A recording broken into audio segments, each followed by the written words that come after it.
ഹേമചന്ദ്രൻ കൊലക്കേസിൽ ഒരു പ്രതി കൂടി പോലീസ് കസ്റ്റഡിയിൽ എന്ന് സൂചന. ബത്തേരി സ്വദേശിയാണ് കസ്റ്റഡിയിലായതെന്നാണ് വിവരം. പ്രധാന പ്രതിയെ സഹായിച്ച ആളാണ് കസ്റ്റഡിയിലായതെന്നും വിവരമുണ്ട്.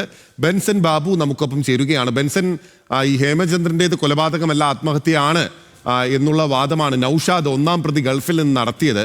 പക്ഷെ അതൊന്നും പോലീസ് പുകവലിക്ക് എടുക്കുന്നില്ല. അപ്പോൾ ഈ നൌഷാദിനെ സഹായിച്ച ആളാണോ ഇപ്പോൾ കസ്റ്റഡിയിലായിരിക്കുന്നത്?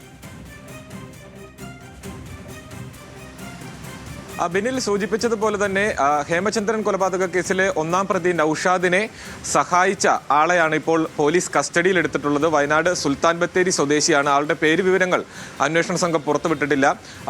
അടുത്ത നിമിഷങ്ങളിൽ തന്നെ അല്ലെങ്കിൽ വരും മണിക്കൂറിൽ തന്നെ ഈ പ്രതിയുടെ അറസ്റ്റ് രേഖപ്പെടുത്തും. തുടർന്ന് ആളുടെ ഡീറ്റെയിൽസ് നമുക്ക് ലഭിക്കും.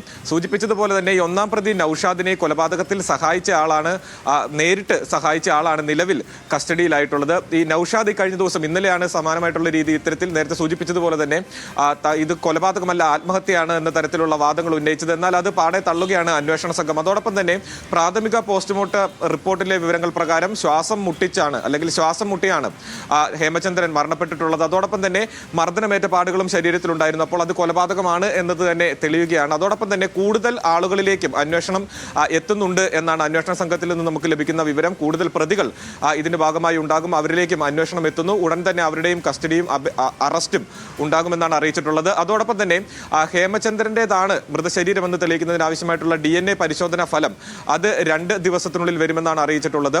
അതിൽ ഹേമചന്ദ്രന്റെ മകളുടെയും അതോടൊപ്പം തന്നെ സഹോദരന്റെയും DNA സാമ്പിളുകളാണ് ശേഖരിച്ചിട്ടുള്ളത്. അതിന്റെ ഫലം 2 ദിവസത്തിനുള്ളിൽ തന്നെ വരും. അതോടൊപ്പം തന്നെ ഒന്നാം പ്രതി നൌഷാദിനെ നാട്ടിലേക്ക് എത്തിക്കുന്നതിന് ആവശ്യമായിട്ടുള്ള നടപടികളും അന്വേഷണ സംഘം പൂർത്തിയാക്കി വരികയാണ്. ഈ മാസം 8-ാം തീയതി നൌഷാദിന്റെ വിസിറ്റിംഗ് വിസയുടെ കാലാവധി കഴിയും. അപ്പോൾ അത് കഴിയുന്നതോടുകൂടി തന്നെ ഒന്നാം പ്രതിയെയും കൂടി നാട്ടിലെത്തിച്ചതിന് ശേഷം കൃത്യമായിട്ടുള്ള തെളിവെടുപ്പുകളും കൂടുതൽ അറസ്റ്റുകളിലേക്കും കാര്യങ്ങൾ പോകുമെന്ന് തന്നെയാണ് അന്വേഷണ സംഘത്തിന്റെ ഭാഗത്ത് നിന്ന് നമുക്ക് ലഭിക്കുന്ന വിവരം. ബിനിൽ, ശരി, വ്യക്തമാണ്.